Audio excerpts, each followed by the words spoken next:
match slips from her fingers. It falls, then it rises. Ember lifts out of the ash and drifts back into the throat of the flame. Do you feel that? The ordinary bends first. The rest follows. I'm Samnang. This is where we trade comfort for curiosity. Find somewhere dark and quiet. Put your headphones on. Listen closely now. Tonight's story is called The Sundial at Devil's Bend. Let's begin. Maya Park worked at the visitor center. She loved maps, the kind whose edges had been softened by 100 of her thumbs. On weekends, she led hikes, handed out coffee, and kept a little stack of postcards with Devil's Bend printed on the front. People said she had a laugh that started at the eyes. Do you notice that? Ordinary details make what's lost feel heavier. Devil's Bend looks like a postcard. Granite outcrops, birch that keeps its leaves late, a river that curls in a crooked smile.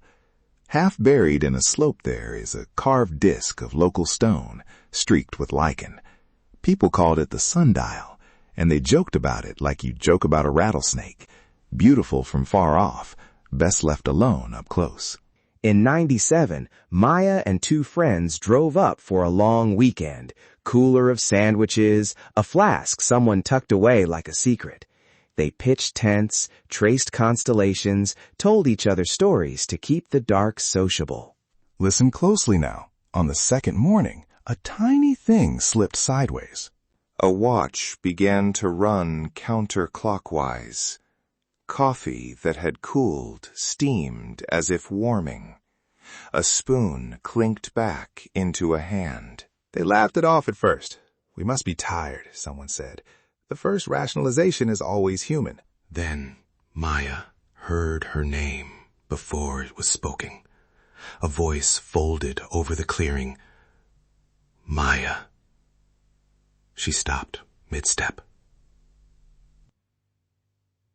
Over the years, the park's notebooks collected small contradictions, odd entries that look like typos until you put them side by side. 20 years later, similar notes show up in other files. A thermos returned full of warm tea. A photograph printed with frames reversed. A song remembered yesterday that someone was humming across a ridge. Here's where it gets interesting. In a county archive box, a typed file slid into view. A ranger's journal, some incident reports, a photocopy of a photograph with the sundial at the center. The note from 1983 reads, Shadow wrong at 3:17 p.m. Do not sleep with the stone in your view. That line appears again in a later log, in a different hand.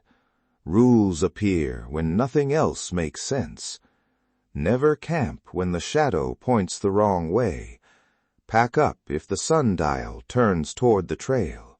Maya and a friend began marking reversals on a page, faint bullets that started to look like a map out of time.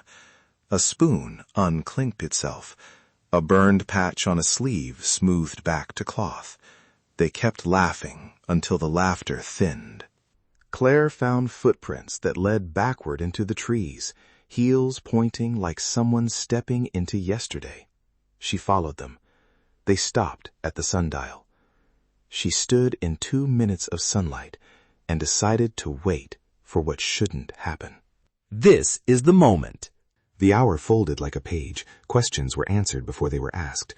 A flashlight beam retreated from a tree and left the shadow first, then the light.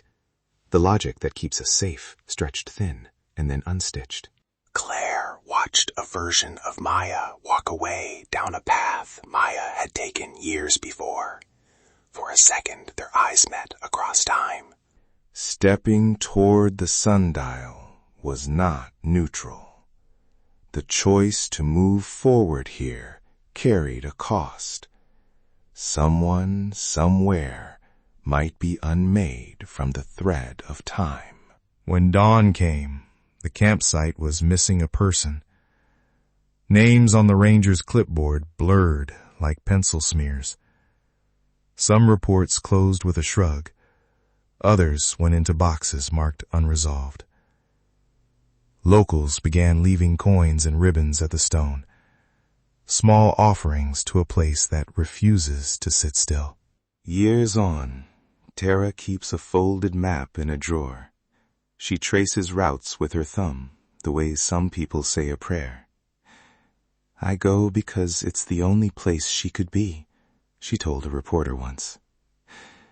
If you accept the rules, you can at least hope for an answer. And then, one last click. Not a normal tick, a hinge moving the wrong way. The sundial shadow jerked, paused, and pointed back toward the campsite. A note fell from a ranger's book. In fresh ink, 3 words. Not finished yet. If you're still here, it means the story followed you to the end. Take a breath. Look around your room. Make sure everything is exactly where you left it. I'm Samnang. If this story stayed with you, share it with someone who listens in the dark. Subscribe so you never miss an episode. And until next time, check the corners. The sundial may be very far away, or closer than you think. Good night.